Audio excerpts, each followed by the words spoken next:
అండి అందరికీ good evening అండి. ఇది నాలుగో సోమవారం కదా! అందుకని మార్నింగ్ పూజ చేసుకున్నాను. మళ్ళీ ఈవినింగ్ అయితే మళ్ళీ పూజ చేసుకొని గుడికైతే వెళ్ళాము. గుడిలో చక్కగా పూజ అనేది చేసుకున్నానండి మళ్ళీ. మళ్ళీ నేను ఉసిరి దీపాలనేది వెలిగించుకున్నాను. దీపాలు ఇన్ని వెలిగించుకోవాలని ఏమీ లెక్కుండదు. మనం ఎన్ని దీపాలైనా వెలిగించుకోవచ్చు.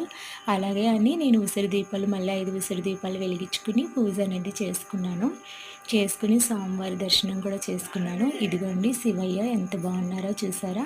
అందరూ చక్కగా దీపాలు వెలిగించి పూజ చేసుకుంటుంటే చాలా బాగా అనిపించింది నాకు. అందరూ బాగుండాలని కోరుకుంటున్నానండి.